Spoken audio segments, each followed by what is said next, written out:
Bismillahirrahmanirrahim. Assalamualaikum warahmatullahi wabarakatuh. Alhamdulillahi ala ihsanih wa syukru lahu ala taufiqihi wa amtinanih. Wassalatu wassalamu ala rasulillahi wa ala alihi wa sahbihi wa ikhwanih. Amma ba'du ayyul ikhwatal kiram rahimani Allah wa iyyakum. Bersyukur kita kepada Allah Subhanahu wa taala, Zat yang telah memberikan kita rezeki dan yang telah memberikan kita kemudahan sehingga saat ini kita masih bisa berkumpul di salah satu dari rumah-rumah Allah Subhanahu wa taala. Dialah Allah Subhanahu wa taala yang telah memberikan kita limpahan rezeki yang banyak. Dialah Allah Subhanahu wa taala yang telah berfirman, wa in ta'uddu ni'matallahi la tuhsuha.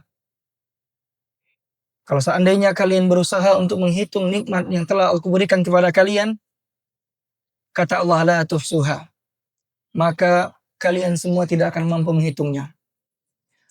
Oleh karena itu para ikhwah yang semoga dirahmati Allah, di dalam syariat Islam kita tidak pernah ada diperintahkan untuk menghitung-hitung nikmat. Kalau kita melihat dalam Al-Quran dan Sunnah, Allah Subhanahu wa taala perintahkan kita hanya untuk mensyukuri nikmat-nikmat yang telah Allah berikan, bukan menghitungnya. Karena Allah Subhanahu wa taala telah menjelaskan, wa in ta'uddu ni'matallahi la tuhsuha.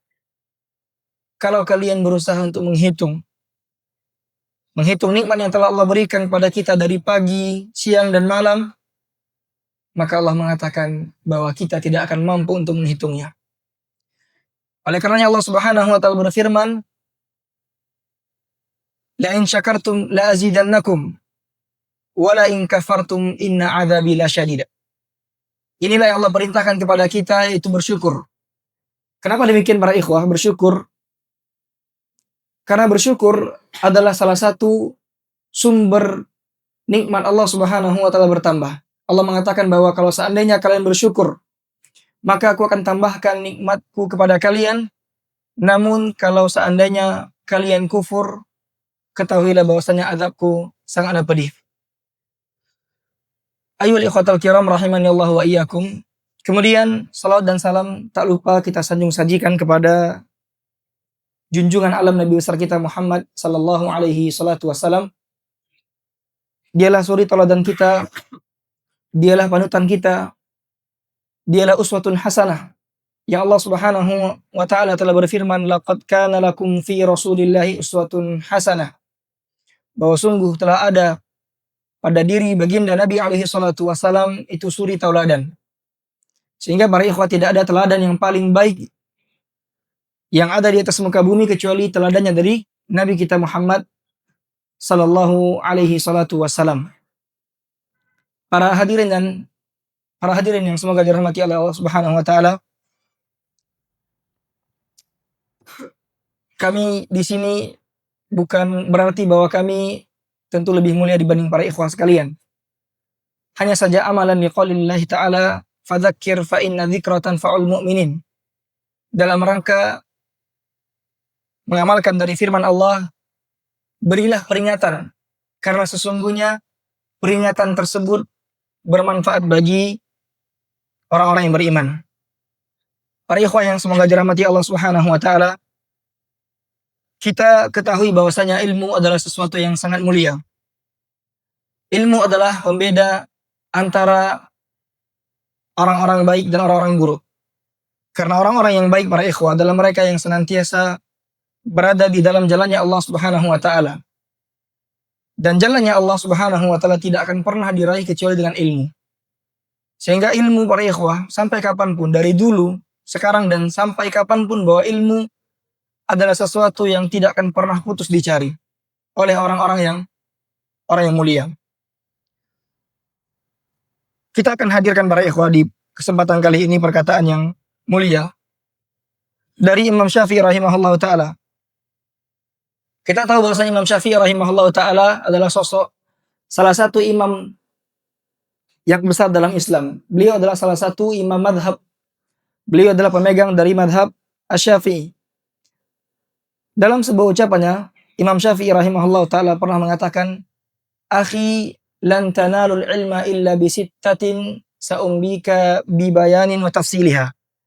Kami yakin para ikhwah, para santri sekalian pasti telah banyak mendengar dari ucapan Imam Syafi'i yang satu ini.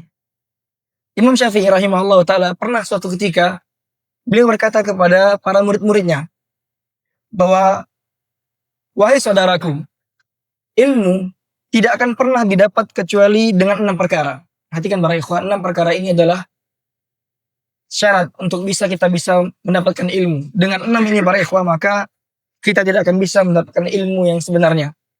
Kata beliau, "Sa'umbika an tafsiliha bibayan." Aku akan jelaskan kepada kalian apa 6 rentetan dari ilmu ini, apa 6 rentetan dari hal yang akan kusampaikan ini sebagai syarat akan ilmu itu bisa diraih oleh setiap kita. Yang pertama kata beliau adalah zakaun, adalah kecerdasan. Para ikhwan yang semoga dirahmati Allah, bahwa kecerdasan kita tahu bahwasanya dia adalah sumber dari seorang mudahnya dalam menggapai ilmu. Namun para ikhwan yang semoga dirahmati Allah, bahwa zakaun, cerdas di sini bukan berarti orang-orang yang bodoh, orang-orang yang tidak bisa menghafal, dia tidak bisa mendapatkan ilmu. Karena zakaun di sini para ikhwan adalah mereka yang terus berjuang. Ketika dia tidak mengetahui, dia susah untuk bisa mendapatkan ilmu, dia lambat dalam hafalan, maka jangan pernah takut.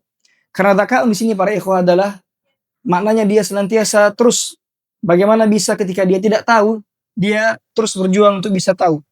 Ini pertama para ikhwan nasihat Imam Syafi'i, zakaun, kecerdasan. Yang kedua para ikhwan adalah hirsun, adalah kesemangatan. Ini nasihat kedua dari Imam Syafi'i rahimahullah, bahwa cerdas dan juga semangat.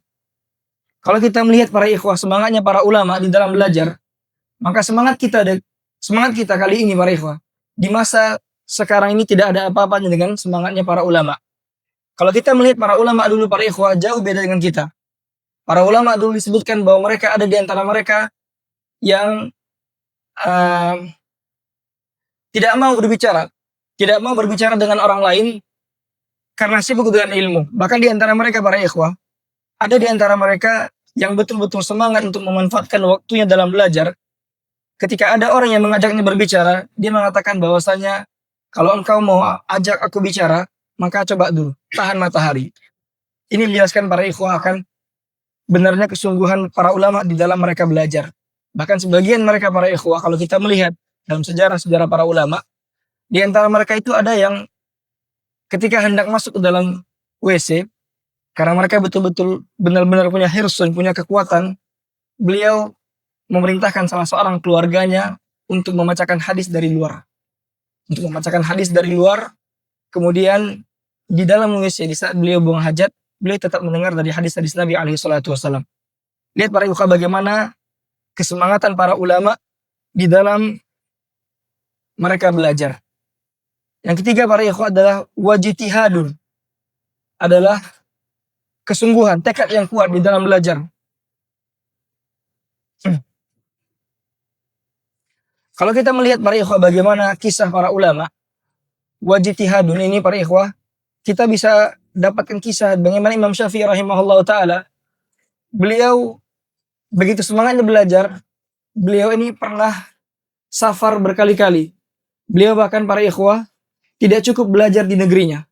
Beliau berpindah dari Baghdad ke kota Mekah, kemudian sambung ke kota Madinah dan berakhir di Mesir. Ini menjelaskan bahwa Imam Syafi'i rahimahullah ta'ala punya ijtihad di dalam belajar.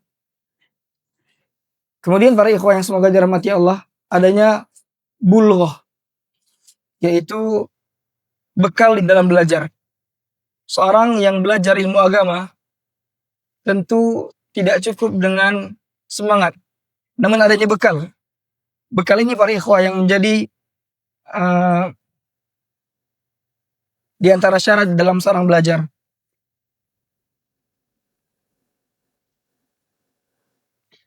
Yang berikutnya para ikhwah kata Imam Syafi'i, suhbatu ustadin, yaitu senantiasa membersamai ustad.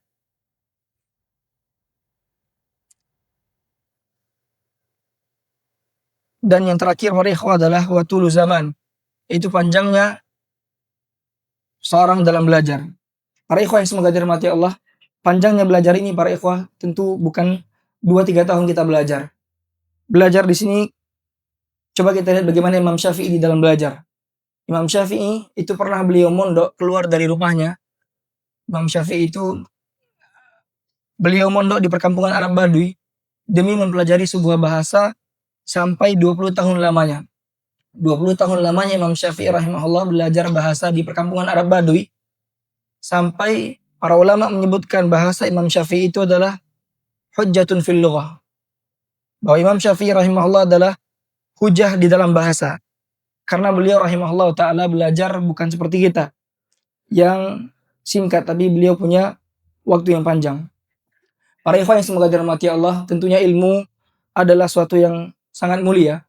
Imam Ibn Mubarak rahimahullah ta'ala beliau pernah berkata, la a'lamu ba'da martabatin nubuwah martabatan afdal min nasril ilmi. Bahwasanya aku tidak pernah mengetahui martabat yang paling tinggi setelah martabat kenabian kecuali mereka orang-orang yang menyebarkan ilmu agama. Mereka orang-orang yang menyebarkan ilmu agama. Para ikhwan yang semoga dirahmati Allah, demikianlah apa yang dapat kami sampaikan. Semoga bisa bermanfaat bagi antum sekalian. Tentunya kami pribadi dan para santri sekalian. Semoga Allah Subhanahu wa taala memberikan taufik kepada kita semuanya. Sebagaimana Allah Subhanahu wa taala mudahkan kita untuk berkumpul di masjid yang mulia ini. Semoga Allah mudahkan kita untuk bisa berkumpul di surganya kelak yang penuh dengan nikmat dan kebahagiaan. Innahu waliyudzalika wal qadiru alaih. Wassallallahu wasallim wa barik ala Muhammadin wa ala alihi wa sahbihi wasallam. Assalamualaikum warahmatullahi wabarakatuh.